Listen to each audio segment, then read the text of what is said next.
সংসদ হামলার প্রতিবাদে শুক্রবারেও উত্তপ্ত সংসদ, একযোগে অধিবেশন কক্ষের বাইরে এবং ভিতরে বিক্ষোভ দেখালেন বিরোধী সাংসদরা, যার জেরে দফায় দফায় মুলতুবি করে দিতে হলো অধিবেশন। একাধিকবার চেষ্টার পরেও অধিবেশনের কাজ চালানো সম্ভব না হওয়ায় শেষে গোটা দিনের মতো লোকসভা এবং রাজ্যসভার অধিবেশন মুলতুবি করে দেওয়া হয়।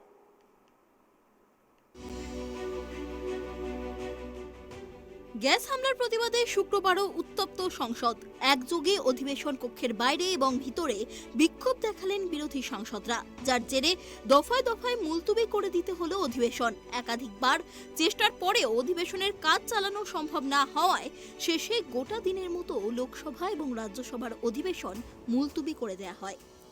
শিরোমণি আকালি দলের সাংসদ হরসিমরত কৌর বাদল ধর্মীয় কোণ যোগ করার পরে বিতর্কটি আরো প্রজ্বলিত হয়ে ওঠে এবং তিনি বলেন যে পরিস্থিতি কেমন হতো যদি অপরাধীরা সংখ্যালঘু হতো। এএনআই এর সাথে কথা বলার সময় তিনি বলেছেন, এটি একটি গুরুতর নিরাপত্তা লঙ্ঘন, এটি একটি ছোট বিষয় নয়।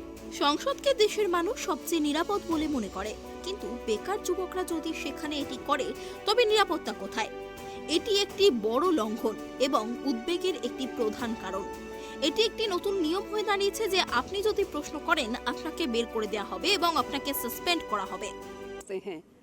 अब जो उस पार्लियामेंट में बेरोजगार बच्चे ऐसी हरकत कर लें तो फिर सिक्योरिटी कहाँ पे है?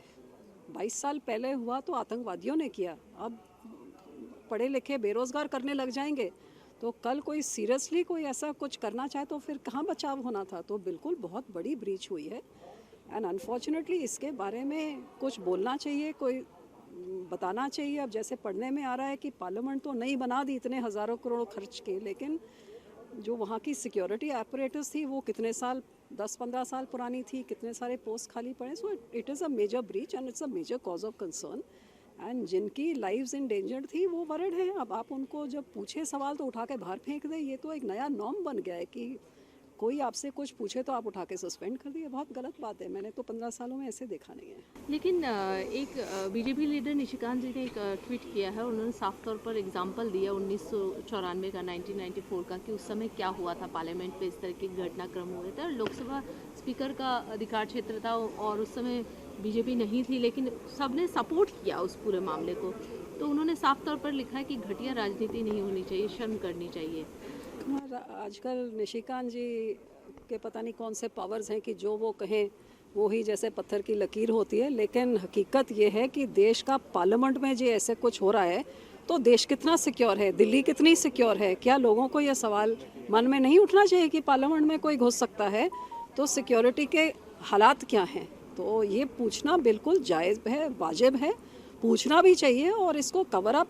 हम तो यही शुक्र कर रही हूँ कि शुक्र है उसमें से कोई माइनॉरिटी कम्युनिटी का नहीं था, नहीं तो क्या मुद्दा बन जाता। आज भी मुझे इस चीज़ का ये है कि जे उसमें कोई सरदार होता या कोई मुस्लिम होता तो पता नहीं इसको क्या रंग दिया जाता। और शुक्र है कोई बीजेपी का एमपी था जिसने ये पासेस सैंक्शन किए, जो कोई अपोजिशन का होता तब भी पता नहीं क्या का क्या बन जाता। सो वो पॉलिटिक्स थी, दैट असाइड। लेकिन हाँ, सिक्योरिटी की ब्रीच हुई है और that is a case of major concern कि इतनी सुरक्षित जगह में जो ऐसा कुछ हुआ। সংসদের নিরাপত্তা লঙ্ঘনের ঘটনায় প্রতিক্রিয়া জানিয়ে বিজেপি নেতা নিশিকান্ত দুবে জানিয়েছেন যে লোকসভা নিরাপত্তার দায়িত্ব তার সচিবালয়ের। লোকসভায় নিরাপত্তার দায়িত্ব সচিবালয়ের, সরকারের নয়, এমনটাই জানিয়েছেন নিশিকান্ত দুবে।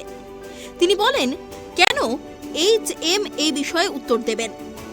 আজ লোকসভায় 3টি গুরুত্বপূর্ণ বিল পেশ হওয়ার কথা ছিল, কিন্তু कांग्रेस हाउसेर काज करते दिच्छे ना।